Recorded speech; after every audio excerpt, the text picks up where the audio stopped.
खिल्ली उड़ाने वाली ननद। आकांक्षा की शादी किशनगढ़ नाम के गांव में धीरज के साथ हुई। घर में आकांक्षा के सास, ससुर और एक ननद थी जिसका नाम था रुचि। वैसे तो घर में सब मिलजुल कर ही रहते थे, पर रुचि का स्वभाव थोड़ा अलग था। वो किसी भी व्यक्ति की कमियों की खिल्ली उड़ाती थी। एक दिन आकांक्षा और धीरज बाहर घूमने जा रहे थे। आकांक्षा ने बहुत ही अच्छी सी साड़ी पहनी थी। अरे वाह बहू, तू तो इस साड़ी में बहुत सुंदर लग रही है। थैंक यू मम्मी जी। तभी रुचि वहां आ जाती है। रुचि आकांक्षा को देखती है तो उसे उसकी साड़ी बिल्कुल भी पसंद नहीं आती। आय हाय भाभी, ये कैसे साड़ी पहनकर जा रही हो आप? बिल्कुल भी अच्छी नहीं लग रही। लाल साड़ी में एकदम टमाटर लग रही हो। आकांक्षा को रुचि की इस बात पर बहुत गुस्सा आता है। ए रुचि, तुम इस तरह से मेरी खिल्ली मत उड़ाओ, समझी? छोटी हो, छोटी ही रहो। मैंने तो जो कहा सच ही कहा। जैसे कि ये जो झुमके पहने हैं ना, इतने भारी। ध्यान रखना भाभी, कहीं कान ही ना कट जाए। आकांक्षा ये बात सुनकर और भी गुस्सा हो जाती है। धीरज बात संभालने की कोशिश करता है। चलो आकांक्षा, फिल्म के लिए लेट हो रहा है। मुझे नहीं जाना कोई फिल्म देखने। आकांक्षा नाराज होकर अपने कमरे में चली जाती है। उसके जाने के बाद सब रुचि को डांटते हैं। रुचि, तुम्हें बिल्कुल भी तमीज नहीं है कि किससे क्या बात करनी चाहिए। बस हर किसी का मजाक उड़ाती रहती हो। मैंने क्या कहा भैया? मुझे तो सच में भाभी के कपड़ों पर हंसी आई। फिल्म देखने से ज्यादा लग रहा था जैसे किसी शादी में जा रही थी।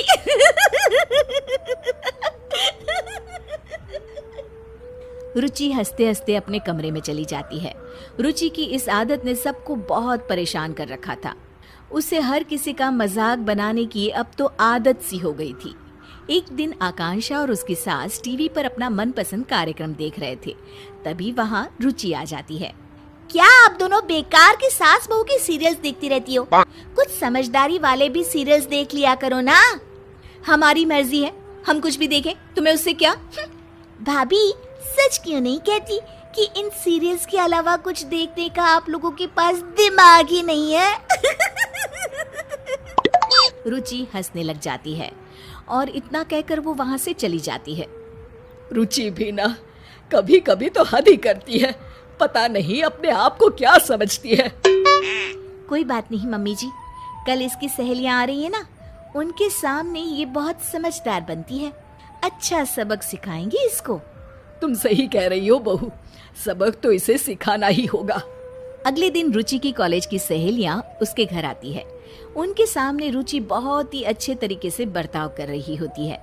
मैंने प्रेमचंद की नॉवेल पढ़े हैं। कोमल, गरीबी के ऊपर उन्होंने काफी अच्छी कहानियां लिखी है। तुम्हें तो साहित्य कला की काफी जानकारी है रुचि। कल हमारे कॉलेज में साहित्य पर एक वर्कशॉप होने वाला है, तुम चलोगी ना? बिल्कुल चलूंगी कोमल। अरे राधिका, तुम तो कुछ ले ही नहीं रही हो। रुको, मैं तुम्हारे लिए कोल्ड ड्रिंक लेकर आती हूँ। अरे नहीं, मैं खुद ले लूंगी। अरे मैं ले आती हूँ ना, तुम यहीं रुको। रुचि को अपनी सहेलियों से इतने अच्छे से बातें करते देख आकांक्षा अपनी सास से कहती है, ये देखिए मम्मी जी, अपनी सहेलियों के साथ कितना अच्छा बर्ताव करती है। हाँ, बस अपने घर वालों को ही कुछ नहीं समझती। तभी आकांक्षा को एक तरकीब सूझती है। मुझे एक तरकीब सूझी है मम्मी जी, चलो इसको अभी सबक सिखाते हैं। अच्छा, चल चल बहू। आकांक्षा सबके लिए नाश्ता लगा रही होती है और जानबूझकर हर चीज को मिला देती है। कोल्ड ड्रिंक को कप में डाल देती है। तभी वहाँ रुचि आती है और रुचि खाने का ऐसा इंतजाम देखकर गुस्सा हो जाती है। अरे भाभी, आप भी ना एकदम गवार की गवार हो। कोल्ड ड्रिंक कप में कौन परोसता है? ओह, मैं अभी ठीक कर देती हूँ रुचि। और ये समोसे और चटनी एक साथ क्यों मिला दिया आपने? कितनी पढ़ाई की है आपने भाभी? रुचि की सहेलियां रुचि को ऐसे बातें करते देख दंग रह जाती है। अरे रुचि, ये क्या तरीका हुआ अपनी भाभी से बात करने का? रुचि अब आकांक्षा का मजाक उड़ाने लग जाती है। ये देखो, ये कोल्ड ड्रिंक चाय के कप में लेकर आई है। रुचि की सहेलियों को इस बात पर बिल्कुल हंसी नहीं आती। रुचि, हम तुम्हें बहुत अच्छी लड़की समझते थे, पर ऐसी होगी हमने तो कभी सोचा भी नहीं था। हाँ हाँ, बातें तो इतनी ज्ञानों वाली करती है और अपने बड़ों से कैसे बात करती है, इसमें तो तमीज ही नहीं है। हम तो चले भाई, और आज से तुम हमारे ग्रुप में भी नहीं रहोगी।